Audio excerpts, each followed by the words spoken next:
태초에 세상에는 물밖에 없었습니다. 끝없이 펼쳐진 바다, 아무것도 없는 세상이었죠. 그런데 이 광활한 바다 위에 물새 한 마리가 떠다니고 있었습니다. 세상을 만든 건 전지전능한 신도, 거인도 아니었습니다. 바로 물새 한 마리였죠. 오늘은 유라시아 초원을 지배했던 몽골 유목민들이 믿었던 세상에서 가장 독특한 창세 신화를 알아보겠습니다. 몽골 신화를 이해하려면 먼저 탱그리를 알아야 합니다. 탱그리는 하늘입니다. 그냥 하늘에 사는 신이 아니라 하늘 그 자체였죠. 유목민들에게 하늘은 특별했습니다. 숲도 나무도 없는 초원에서 그들이 매일 마주하는 건 끝없는 하늘이었으니까요. 낮에는 푸른 하늘이 세상을 비추고 밤에는 별이 가득한 하늘이 길을 안내했습니다. 비가 오면 풀이 자랐고 해가 뜨면 양떼가 살쪘죠. 하늘이 곧 생명이었습니다. 그래서 몽골인들은 하늘이 주인이라고, 하늘이 이 모든 것을 허락한 것이라고 믿었습니다. 그런데 흥미로운 건 이 탱그리가 혼자가 아니었다는 겁니다. 몽골 신화에는 무려 99의 탱그리가 등장합니다. 서쪽에 사는 착한 탱그리 55, 동쪽에 사는 나쁜 탱그리 44. 하늘 위에서 매일 선악의 대결이 펼쳐지는 거죠. 하지만 탱그리만으로는 세상이 완성되지 않습니다. 하늘에는 짝이 필요했으니까요. 하늘의 탱그리가 사랑에 빠진 상대는 바로 에튀겐, 대지의 존재였습니다. 하늘과 땅, 이 둘의 결합으로 세상의 모든 것이 탄생했죠. 산과 강, 나무와 풀, 동물과 인간까지. 특히 몽골인들이 사랑했던 말들은 하늘의 축복을 받은 동물이라 믿었습니다. 그래서 몽골 전사들은 말을 단순히 동물이 아닌 하늘이 내린 선물로 여겼던 거죠. 그런데 모든 창조 신화가 그렇듯 평화만 있을 수는 없었습니다.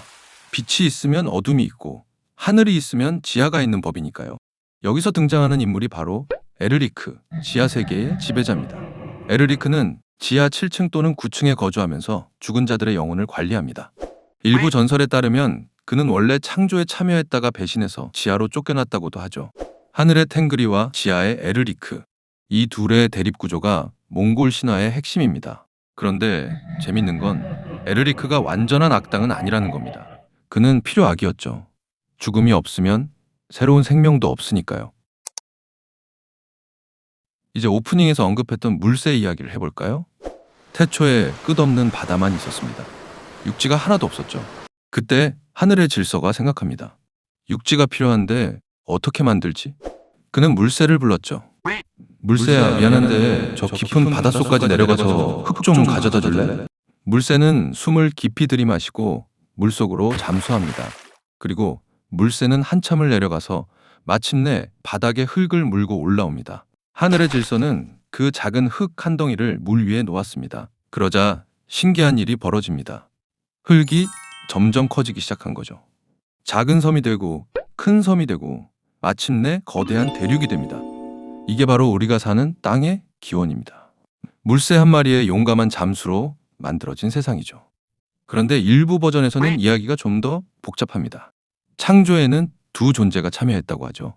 선한 존재와 악한 존재, 또는 신과 악마가 함께 물새를 보냈다는 겁니다.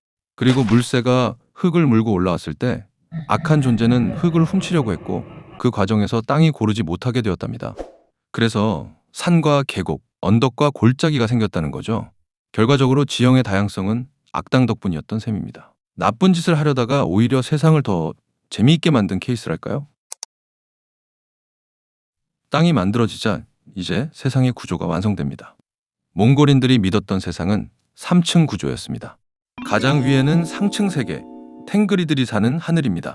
이곳은 17개 층 또는 33개 층으로 나뉘어 있다고 믿었죠. 높이 올라갈수록 더 신성한 신들이 산다고 전해집니다. 중간에는 중간 세계, 우리가 사는 지상입니다. 인간, 동물, 식물들이 함께 살아가는 곳이죠. 그리고 가장 아래에는 하층 세계, 에르리크가 지배하는 지하 세계입니다.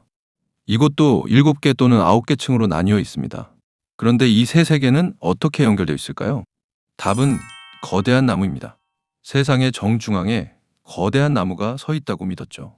이 나무의 가지는 하늘 끝까지 뻗어 있고 뿌리는 지하 세계에 깊숙이 박혀 있습니다. 그리고 몽골의 샤먼들, 그러니까 보라고 불리는 무당들은 이 나무를 타고 세계를 여행했다고 전해집니다. 의식을 행할 때 그들은 트랜스 상태에 빠져 영혼으로 거대한 나무를 올라갑니다.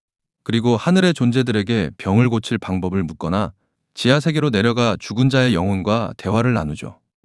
이 거대한 나무는 북유럽 신화의 이그드라실과도 비슷한 개념입니다. 전 세계 여러 문화에서 나무를 세상의 중심으로 여긴 건 흥미로운 일이죠. 몽골의 창세 신화는 단순한 옛날 이야기가 아닙니다.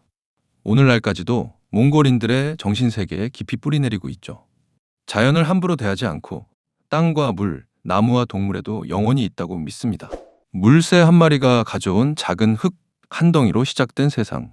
99의 하늘의 존재들, 그리고 그 아래에서 조화롭게 살아가는 모든 생명. 이것이 바로 몽골인들이 믿었던 세상의 모습이었습니다.